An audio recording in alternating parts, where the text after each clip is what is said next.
Саладнаас ч бага калоритой хоол орлуулагч уургийн ундаа TechFit Monster. Ойрд яригадаад байгаа Ashley Robinson гэдэг эмэгтэй талаарх мэдээллийг та бүхэнд одоо хүргэе. За бас Ashley Janae гэсэн нэр дурддагдчихжээ. Энэ Janae гэдэг нь болохоор сүүлд өөрийгөө нэрлэх болсон тийм нэр юм шиг байсан. За энэ эмэгтэй талаарх мэдээлэл бол маш их байсан. Ер нь бол хаасайгүй яг ингээд үнэн худлаа нь мэдэгдэхгүй тийм одоо мэдээлэлүүд тарсан байсан болохоор арай баталгаатай их сурвалжаас авсан мэдээллийг би та бүхэнд одоо бэлдэж хүргэхийг хичээсэн байгаа. 2026 оны 4 сарын 5-нд энэхүү Ashley гэдэг эмэгтэй бол 31 нас хүрсэн юм байна. Тэгэхээр одоо 1995 онд төрсөн гэсэн үг. Майамид бол өссөн. За яг төрсөн өдрөөрөө тэр бол social account дээрээ юу гэж бичсэн байсан бэ гэхээр chapter 31 за 31-р бүлэг гэсэн утгатай шүү дээ. Би яг байх ёстой газараа байна гэд бичсэн байсан. За энэ эмэгтэй одоо Африкийн зүүн хэсэгт байдаг Танзаны Занзибар гэдэг газар өөрийн одоо сүйт залуутайгаа хамт амархаар очсон байсан. За яг тухайн газараа найз залуу нь болохоор гэрлэх санал тавиад мартагдахааргүй тийм дурсамжтай аяллыг бүтээсэн дүрсийг бол social account-аас нь хүмүүс харж исэн гэж хэлж болно. Төрсөн өдөр бас гэрлэх санал давхцсан үйл явдал болж өнгөрчээсэн. За тэгэхээр энэ явдлаас 6 хоногийн дараа буюу 4 сарын 11-нд бол Ashley-гийн эцэг эхэн нэг утасны дуудлага хүлээж авсан. За тухайн дуудлагыг бол элчин сайдын яамнаас авсан. За эсвэл тухайн байрлаж исэн резортоос хүлээж авсан энэ гээд янз бүрээр бичсэн байлээ. Гэхдээ ямар тач нөгөө сүйд тавьж гэрлэх санал тавьсан найз залуугаас нь биш, бас цагдаагаас биш, ингээд өөр хүмүүсээс охиныхоо талаарх одоо энэ амиа алдсан гэсэн мэдээллийг анх олж сонссон юм байна. Ерөнхийдөө бол нас бараад 11 цаг өнгөрчөөд байхад хүртэл тухайн залуу яагаад ингээд эцэг эх рүү залхаагүй гэдэг дээр хүмүүс бас нэлээд сэжигтэй гэж одоо бодож байгаа юм билээ. За энэ эмэгтэй өөрөө баг full time ингээд social influencer болоод ажиллаж исэн. Амиа алдах үеэрээ 88 мянган дагагчтай байж байгаад сүүлд харсан чинь 154 мянган дагагчтай болцсон байлээ. За энэ аккаунт дээр Joe McCann гэдэг нэртэй хүнтэй бол хамт ахуулсан зураг, хамт хийсэн Reels гээд 25 оны 11 сараас хойших зургуудыг нь бол харах боломжтой байсан. За тэгсэн чинь яг энэ Joe гээд залуутай ахуулсан зурагныхаа доор бол анхааруулга гэмээр коммент 5 сарын өмнө бол бичигдсэн байсан. Тэр нь бол жоох юм сэжигтэй санагдсан. Одоо ингээл наад эрэхтэй чинь чамд хор хүргэн хол байгаараа энтер гэсэн байсан. Гэтэ яг ерөнхийд нь ингээд комментиг нь харахаар бол одоо ингээл арай л хөгшин юм уу? Мөнгө байхад сүнсэж худалдахад бэлэн байх юм аа энтер гэсэн сөрөг комментууд бол нэлээд их харагдчихжээ. За хар арьстай залуу эмэгтэй ингээд цагаан арьстай хөгшин эрэгтэйтэй ерөөсөө зөхгүй харагдаж ийн гэх мэт. Тэгснэ нэг комментээр нь бүр ингээд арай л амар зөө. Чамайг мэдэн дээр харахгүй байх болтугай. Хар арьстай охтууд бас сараараа орсроггүй алга болдгий шүү энтергээ бичсэн байлээ. За тэгээ 16 17 той юм шиг харагдаад ахын жоохон хүүхдэд дуртай мүү? Яг хойд эцэг нь юм шиг харагдаж ийн гэж мэгсэн тийм айгүй одоо эвгүй комментууд 5 сарын өмнө бол бичигдсэн байсан. За дээр нь нэмээд бол энэ мэдээлэл гарснаас хойш хүмүүс бол улам их постыг нь одоо орж үзээд тэр үед биччихсэн хүмүүс бараг яаж энэ бүгдийг ингээд зөгнж байгаа юм шиг мэдээд исэн гэсэн комментууд бас нэлээд их харагдчихлээ. Ер нь хин нэгний амьдрал, хин нэгний сонголт хинт ч уг нь хамаагүй хэний ч амьдралыг шүүгээд суух эрх уг нь хүмүүст байхгүй ч гэсэн энэ хоёр хүний арьс өнгөний ялгаа бас насны зөрүүгээс болоод элдвийн одоо муухай комментууд их одоо бичигдсэн байлаа. За тэгэхээр Joe McCann гэж одоо юун хүн юм бэ гэхээр Asymmetric Financial гэдэг компани үүсгэн байгуулагч, гүйцэтгэх захирал хүн юм байна. За энэ нь болохоор Silicon Valley-гийн томоохон крипто hedge fund гэж явдаг. За өөрөө болохоор 25 жилийн тийм санхүүгийн туршлагатай Wall Street, за Microsoft гэх мэт одоо газруудад ажиллаж байсан. За нэгэн цаг үед бол институцийн ихээхэн анхаарал татчихсан санг удирдахжсэн одоо ийм нэг хүн юм байна. За түүний хөрөнгө бол ойролцоогоор 40 сая $40 гэж үнэлэгддэг. Гэхдээ 2026 оны 4 сараас өмнө бол за энэ хүний талаарх мэдээлэл олон нийтийн өмнө ил тод бараг байгаагүй. Өөрөөр хэлэх юм бол Ashley-тай ингээд харилцаагаа олон нийтэд зарлаагүй, чимээгүй байсан гэсэн. Энэ хоёр бол ойролцоогоор 1 жил хагасын хугацаанд үргэлжсэн.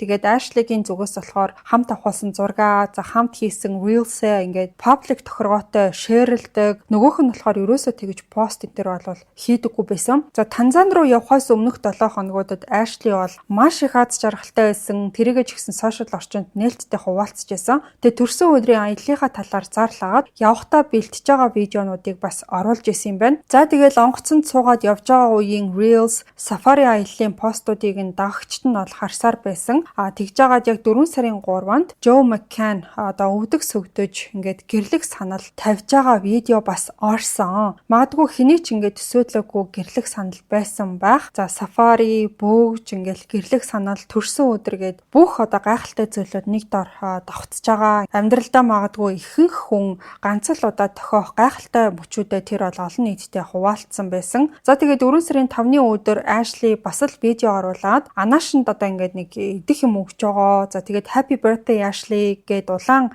цагаан тийм сарнайн дэлбэгээр бичээд дэвссэн байдалтайгаар зураг даруулж бүх зүйл амар амгалан бас гайхалтай байгаа юм шиг харагдчихсан. Ингээд энэ өдрөөс 3 хоногийн дараа Ashley бол ээж рүүгээ залгасан байгаа.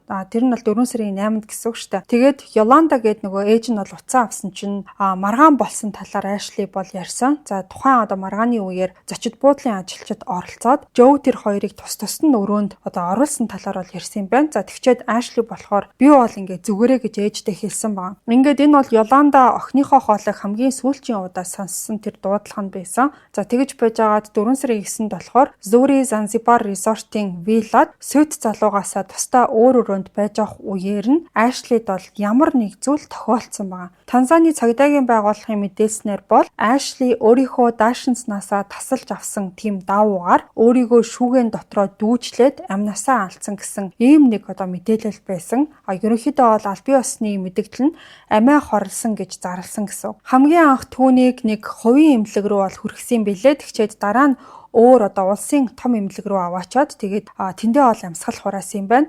За хоёр дахь эмнэлгийн гаргасан дүгнэлтэн дээр болохоор үхлийн шалтгаан нь тархин дах хүчил төрөгчийн дутагдал гэсэн онш гаргасан. За энэ нь бол юу гэж юм гэхээр боомлуулж амьсгал дутагдсанаас болоод тархинд нь хүчил төрөгч дутагдсанаас болж амнасаа алдсан гэсэн дүгнэлт бол байсан. За цагдаагийн тэмдэглэлд бичсэн байсантай бас яг таараагүй гэсэн. Тэгчээд зөрүү тайлбарыг нь ч гэсэн олон нийтэд ерөөсөө тайлбарлаагүй. Тэгээд хүмүүсийн дургуутслыг хамгийн их төрүүлж исэн зүйл нь юу гэхээр Ashley амиа алдчихад байхад Joe McCann бол гэр бүлийнхэн лөө ерөөсөө залгаагүй. Бүр 11 цаг өнгөрчөөд байхад ерөөсөө холбогдоогүй гэд энэ нь бол нэлээд тийм сэжигтэй санагдчихсэн юм байна. За тэгээ 11 цаг өнгөрсний дараа тэр бол Ashley-гийн ээж рүү нь холбогдоод Ashley өөртөө ямар нэг зүйл хийчихсэн гэж хэлсэн.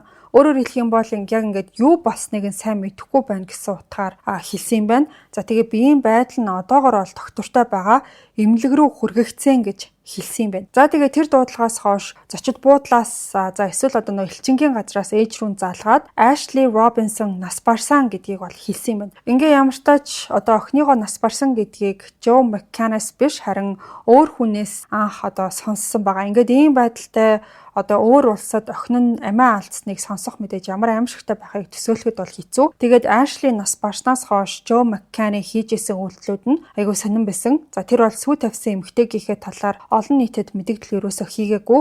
Харин Twitter буюу одоогийнхоор X гэдэг платформ дээрээ хиймэл оюун ухааны талаар пост оруулчихсан байсан. Instagram дээрх Ashley-гийн тагилсан байсан бүх постуудыг устгахчихсан байсан. За Facebook дээр нь тэгсэн Ashley-гийн үхлийн талаар ямар ч пост оруулаагүй. Цорын ганц мэдээлэл нь юу байсан гэхээр компаниараа дамжуулаад хөрөнгө оруулагчдад хандаж сангийн стратеги өөрчлөгдөөгүй одоогоор нэмэлт тайлбар өгөхгүй гэж бичсэн тийм мэдээлэл байсан. Бүх зүйл ерөнхийдөө яг энэ Joe McCann гэдэг хүн рүү заагаад байгаа юм шиг нэлээд тийм эвгүй харагдаж байгаа ч гэсэн Танзаны цагдаагийн газрын ахлах Benedict Mapijura гэдэг хүний албан ёсны мэдээлэлээр бол за энэ хэрэг амиа хорлол гэмт хэргийн шинж байх Joe McCann-ыг саатуулах үндслэл байхгүй, ямар нэг ял төлөвлөөгүй шинжилгээний хариу бүтнээрээ гарахыг хүлээж гин гэсэн тийм тайлбарыг бол хэлсэн юм байна. За ингээд эцсийн задлан шинжилгээний хариу, toxicology шинжилгээний хариу гэх мэт зүйлүүдийг олон нийтэд ил гаргах үгүйг бол одоохондоо хинч мэдэхгүй байгаа юм байна. За гэр бүлийнхнийхэн зүгээс цагдаа, консул,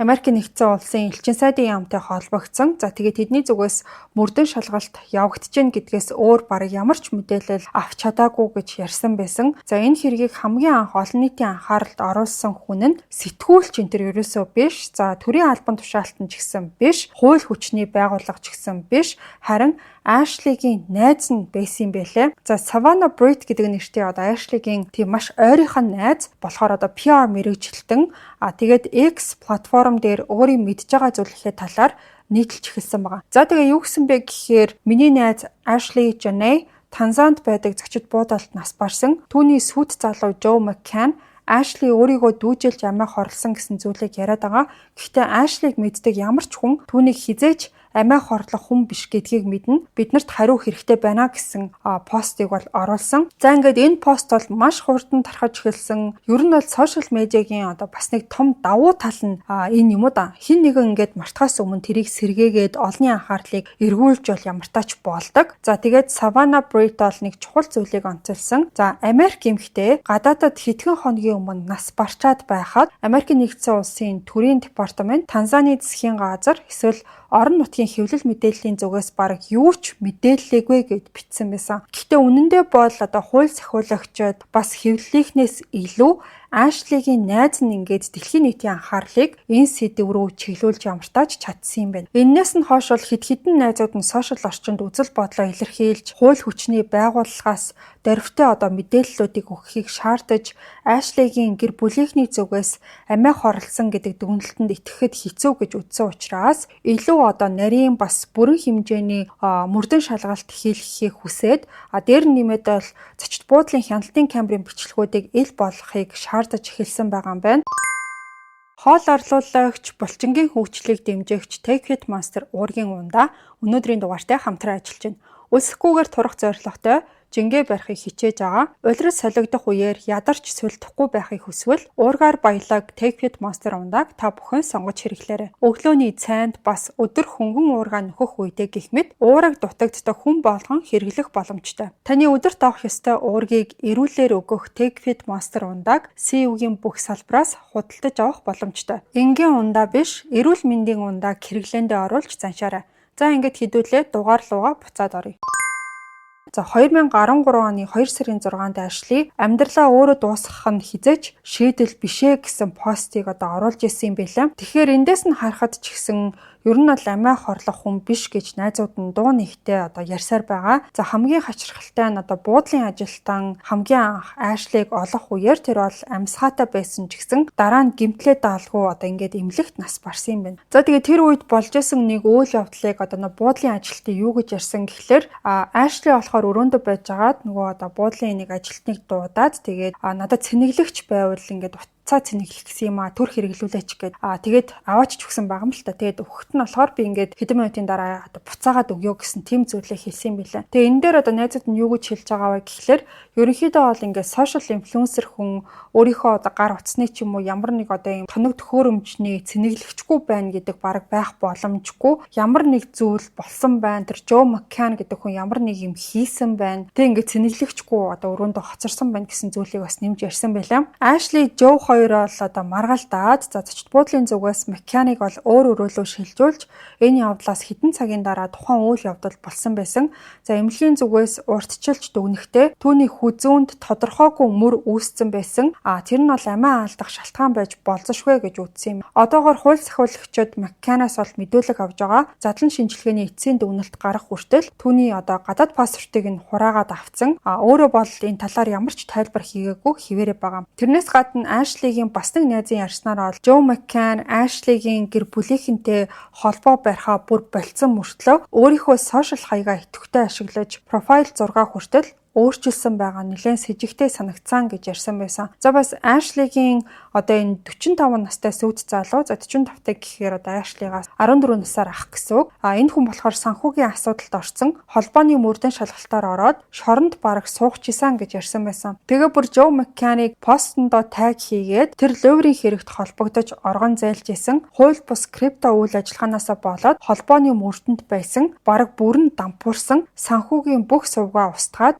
Telegram бас Signal дээрх бүх юм арилгасан Майамид холбогдсон хэрэгээсээ болж бараг шоронд суух шахсан гэд бичсэн байсан. Гэхдээ одоогоор бол олон нийтэд ил байгаа мэдээллээр түүнийг одоо холбооны мөрдөн шалгалтанд орж байгаа эсвэл шоронд орох гэж байгаа гэдгийг батлах ямар ч баримт бол байгаагүй. Тэгэхээр яг баттай биш ч гэсэн Ashley-гийн найзынх нь хэлснээр бол бараг одоо ингээд нэг ийм төрлийн дам яриа гарсан гэсэн үг юм байлаа. За зарим эмэгтэй энэ одоо Ashley-гийн найзыг нь зүгээр л ингээд анхаарал татах гад иймэрхүү зүйл бичээд байна гэж шүүмжилж эхэлсэн чинь за тухайн эмэгтэй болохоор Ashley-тэй одоо хамт ахуулж исэн тийм зураг постлж харуулсан юм байна. Тэгэхээр хүмүүсийн эргэлзээг бол багч болтугай тайлсан гэсэн. Одоогийн байдлаар Joe McCann эрх баригчдад баривчлагдаагүй байгаа. За гэхдээ с хэжигтний хуваар биш гэрчийн хуваар одоо мэдүүлэг өгч байгаа юм билээ. Ингээд задлан шинжилгээний дүгнэлт гарах хүртэл Joe McCann бол Танзани улсаас гарах боломжгүй нөхцөлд байгаа юм байна. Энэ хүн бол 2018 онд гэрэлжсэн юм билээ. За тэр үеийн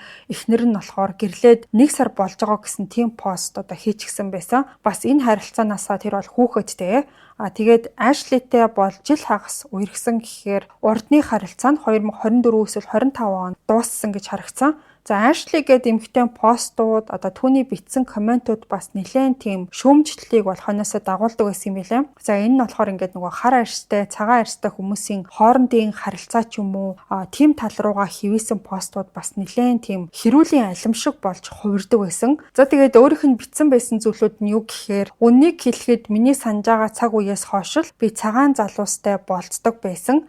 Гэхдээ тэглээгээд би хизээж хар арьстай ирчүүдийг доромжилж муулж байгаагүй гэж бичсэн байсан. За бас өнөөгийн нийгэм арьс өнгөөр ялгуурлах үзэл байхгүй юм шиг дүр эсэгдэг. Цагаанч бай, харч бай бүх хүмүүст би дургүй гэд бичсэн байсан. За ингээд ийм нэг хэрэг саяхан болж өнгөрсөн юм байна. Одоохондоо энэ хэрэг учир бүтүүлэг сэжигтэн гэгдэх нэг л хүн харагдаж байгаа ч гэсэн үнэхээр одоо оролцоогүй хүнийг хэтэрхий их хардаад байна уу? Буруу чиглэл рүүгээ яваад байна уу гэдгийг удахгүй олж мэдэх байх гэж найдаж байна. Гэхдээ ер нь хоёр дахь улсад ингээд болж өнгөрсөн хэргийг шүүж хилэлцэхэд бол нэлээд төвөгтэй байд юм шиг лээ. Та нар ер нь санджээвэл одоо нөгөө Shanquella Robinson гэд бас нэг эмэгтэй байсан. Тухайн эмэгтэй болохоор Мексикт баг ингээд найз нартаа алуулсан тийм мэдээллийг бол та нарт би одоо дугаар олгож оруулаад сүүлд нь нас ингээд апдейтэд мэдээллүүд юу байна гэд бас одоо оруулж исэн. За тэр эмэгтэй эцэг их нь одоо хүртэл ингээд охиныхоо үхлийг шийдвүүлэх гээд байж болох бүх газрууд руу хандаад өгч болох бүх газрыг шүүхэд өгөөд явж байгаа ч гэсэн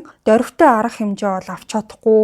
Шүүх прокурор цагдаа гээд шат шатны байгууллагатай нь Америкийн хууль сахиулагчид яг нэг одоо уул суурьтай шийдэлд хүрч чадахгүй үр дүнгүй байгаа харагдчихсан. Тэгээд энэ Ashley гэдэг эмэгтэй талаар ч гэсэн өөр улсад дамиа алдсан болохоор хэрэг нь үннээр шийдэгдэхэд асуудалтай гэж үзэж байгаа юм билээ. Зүгээр дор хаяж хэрвээ ингээд хувийн мөрдөгч хөлслөх юм бол одоо Танзани руу явах, орчуулагч хөлслөх, хуульч хөлслөх, одоо хэргийг илрүүлэхийн тулд Танзаны хууль сахиулагчидтай хамтарч ажиллах гэх мэт маш олон шат амжилахаар явхаас өөр аргагүй болдог. За ингээд ямар нэг сэжүүр олж авлаа ч гэсэн эцэстээ одоо Ashley гэдэг эмэгтэй одоо үнэхээр ингээд өөрөө амиа хорлсон байх юм бол тэр их зардлын асуудлаар эцэг гэх нь ахаад санхүүгийн хохирол амсан ч гэдэг юм уу одоо ингээд янз бүрийн яригддаггүй боловч ард нь байж л байдаг асуудлууд бол маш их байгаа. Тэгэхээр энэ хэрэг дээр томоохон хэмжээний одоо мэдээлэл цацагдах юм бол та бүхэн Instagram аккаунтаараа дамжуулж мэдээлэл хүргэе. Ямар ч тач одоо ингээд миний цуглуулсан мэдээллүүд гэвэл ерөнхийдөө юм байна. Ингээд өнөөдрийн дугаартай хамтарч ажилласан TechFit Monster брэндтэй баярлалаа. Та бүхэн энэхүү уургийн ундааг CU-гийн бүх салбараас худалдаж авах боломжтой. Хэдүүлээ энэ 4 дахь өдөр нэмэлт дугаараараа эргээд уулзъя.